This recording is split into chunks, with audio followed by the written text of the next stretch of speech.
I've driven into a tunnel on my standard route, but after a few minutes, all lights and signaling went out on the track. Due to the risk of collision, I've stopped the train and tried radioing control, but nobody is answering. Any help is appreciated. We've been stopped for 20 minutes now and passengers are becoming impatient. One has even pressed the passenger alarm. I don't have a guard on board. I'm the only staff member. I have some phone signals, but nobody is answering personal numbers. The situation is becoming pretty urgent here, so if anybody has any advice, I'm very open to it. Tunnel is completely dark aside from my headlights. The track ahead is clear. I've started to move the train at 5 miles per hour as we've been stationary for 45 minutes, and I'm concerned that the passengers are becoming uncomfortable or unwell. I am sure that this is a safe speed, and I will be able to stop if there is any obstruction on the track. Have any other rail staff ever had anything like this happen to them? I'm concerned about what could be happening on the network. I've never been unable to contact the team before. Someone please let me know if there has been some kind of incident. News pages don't seem to be loading for me at the moment. I am continuing with caution. Somehow we've managed to get lost within the tunnel. At some point, I'm not sure when the track we are following transitioned. I must have missed a changeover, though I don't know how that's possible with the speed and the attention I'm paying. I was focused ahead, making sure that there were no obstructions, and suddenly I realized that the environment had changed. The walls of the tunnel have become rough, looking unfinished. The overhead electrical wires and lights have completely gone, and even the walls are free of graffiti. It's all unfinished stone, looking more like a mine shaft than anything designed for a train. I don't know what to do. All I can guess is that somehow I've taken us down a disused track, maybe very old or very new, and I'm at risk of derailing us if the condition degrades. Oddly, the rails are in good condition down here and roll out as far as my headlights can pick out, but I don't know how long that will continue.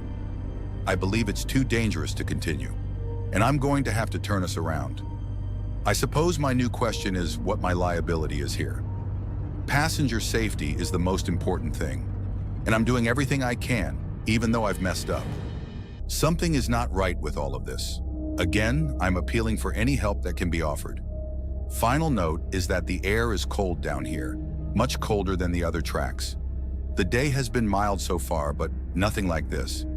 I opened the window briefly and I could swear my breath was fogging. I'm going to stop the train and drive us back out the way I came. Hopefully I can raise someone on the radio at that time. The situation has developed and I'm looking for any advice on how to get my passengers to safety. As many of you know, I have to walk through the train and access the second cockpit at the other end to change direction. I sent a PA message first informing the passengers that we were stopping due to unforeseen complications, would be reversing, and that we would reach the next stop as soon as possible. I then left the driver carriage and entered the train proper. Unsurprisingly, the passengers were very agitated, and I had to spend longer than I liked trying to field questions and concerns from scared and angry people, with a number of them bringing up threats of lawsuits or similar. Luckily, I was able to push through the majority of the carriages, stepping through the separating doors without too much issue. A point I should note here is that the carriages are not conjoined. The doors lead outside and I have to step across the gap to enter the next car, making sure to lock the doors behind me. This means that I spent time outside the train, and I can confirm the air is icy and thin. Any thoughts of exploring the tunnel on foot are gone. I want to be out of here as soon as possible. The only other area of concern were the cars in the middle of the train. The people inside were frightened and jumped violently as I entered. They said that they had heard sound from outside the train, scraping in the tunnel, and even something banging against the walls of the carriage. Although I did my best to placate them and took a brief look around as I moved on, I couldn't find anything that would cause sounds like that. No loose wires or stones, no signs of animals. I'm sure it's nothing, but it is still a good reason to get moving quickly. I have taken my seat in the second cockpit and have begun driving back the way we came.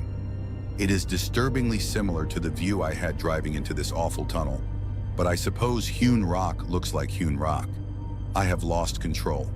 This forum is now for me to document that I took the best decisions I could under the circumstances. I am doing all I can to keep this train and the people inside it safe. We have been backtracking for longer than we were originally moving down this forsaken tunnel, and there have been no track switches, no changes, no way back to the correct route. All I can see is the cone of light in front of me as the train moves. It's colder too, cold enough that there is condensation on the windows, that I can feel it seeping through the walls of my cabin, and we're descending. I am now also certain we are traveling downhill. There is a pull, gentle but very real, towards the windscreen, and I don't know where it's taking us. All I know is that I'm traveling at a safe speed to stop if I need to, but fast enough to get us away. Because now I hear things too. I thought I had driven over something at first, but then I heard more. Thumps along the side like we were hitting branches, but there was nothing ahead of us we could be hitting. Then it was the roof, a thud, followed by scraping, something moving along over my head. I tracked it, whatever it was, sliding backwards towards the length of the train before disappearing. There were moments of silence after. Then the screech of the passenger alarm made me jump out of my skin. It came again and again, someone hammering the button. "There's something outside, something on the train," came a panicked woman's voice, before being immediately cut off by another alarm and a man's shout. "We're in number 3, something is banging on the roof." "What the hell is happening? You've got to stop that." The alarm went again and again, each time a new terrified voice being cut off by the next. "There's something on. Help us. What are you doing?" Between the doors, at the front of, looking at me. "You've got to do something, the windows. Police now. Call the fucking police right now. Unlock the goddamn I can still hear them, even without the comms. The screams are coming from the carriage behind me, with the crashes and bangs still going. I've turned off the alarm though, turned off the radio. I have to concentrate. I have to get us out of here. What am I meant to do here? What am I meant to say to those poor people? I can't help them. All I can do is drive this cursed train and pray that we see sunlight again. Christ help me. They're people. There's people on the tracks. I thought it was a mannequin when I first saw it. Pale and still, arms by its side, staring as we went past. It turned its head though, turned its head and watched us go past. Then there were more, dozens of them, hundreds. They lined the track, only inches between them and the train that rushed past.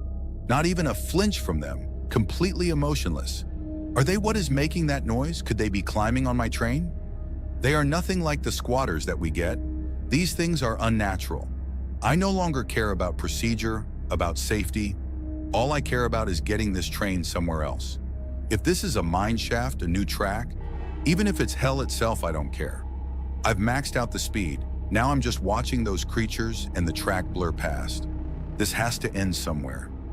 The sounds from behind me seem to have stopped. I don't know if that's good or bad. I dare not ask on the radio. There was suddenly a burst of sunlight. We came hurtling out of the tunnel, far faster than the legal limit, and I had to immediately slam on the emergency brake. Normally when you hit the brakes like that, you hear shouts from your passengers, but the cars behind me were dead silent.